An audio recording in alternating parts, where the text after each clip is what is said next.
Selamat pagi anak-anak, hari ini kita akan melanjutkan pelajaran kita tentang teks prosedur.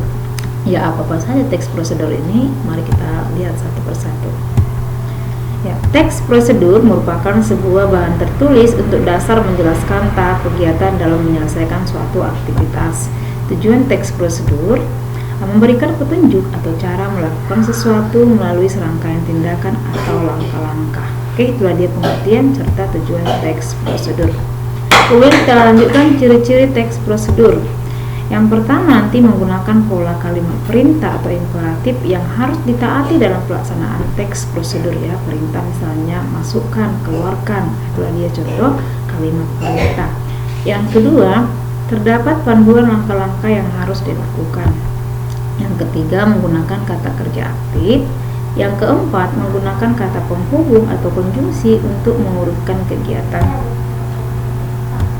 Yang kelima, terdapat aturan atau batasan dalam hal bahan atau kegiatan untuk melakukan suatu kegiatan. Keenam, menggunakan kata keterangan untuk menyatakan rincian waktu, tempat, dan cara yang akurat. 7.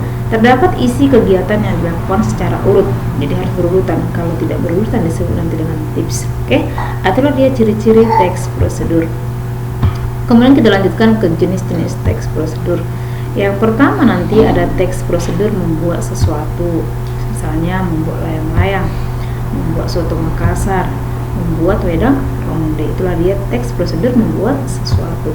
Yang kedua, teks prosedur memainkan alat ya, misalnya bermain seruling, bermain gangsingan, bermain gamelan, kemudian nanti bermain angklung. Itulah dia prosedur memainkan alat.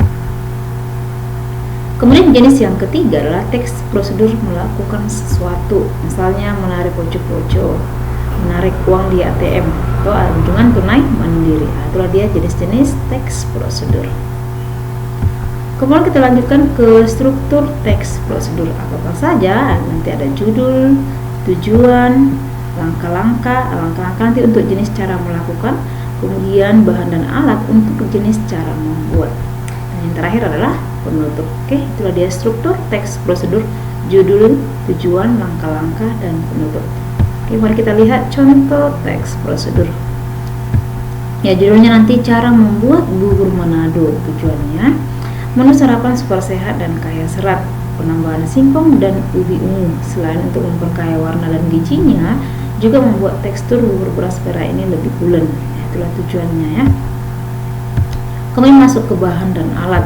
Bahannya nanti ada 400 gram nasi merah, 200 gram singkong, 200 gram ubi ungu, 2 batang serai digeprek, 1 ikat kangkung, kemudian 1 ikat bayam, 1 buah jagung manis, dan 1500 ml air. Itulah bahan-bahan yang digunakan untuk membuat bubur Manado. Kemudian kita masuk ke langkah-langkah ataupun tahap-tahap. Yang pertama, didihkan air, masukkan berurutan nasi merah, singkong, ubi, jagung pipil, dan serai. Aduk sampai bubur mengental. Yang kedua, tambahkan kangkung dan bayam. Aduk beberapa saat, jangan sampai terlalu layu. 3. Angkat dan hidangkan panas ditemani ikan asin dan kerupuk. Oke, itu langkah-langkahnya. Dan yang terakhir adalah penutup. Mudah, murah, dan sekaligus sehat. Sarapan sehat dengan menu makanan tradisional yang telah dikreasikan. Selamat mencoba. Oke, itulah dia contoh teks prosedur. Ya, sampai di sini pertemuan kita tentang teks prosedur. Ibu harap anak kami paham dan mengerti penjelasan Ibu. Selamat pagi, terima kasih.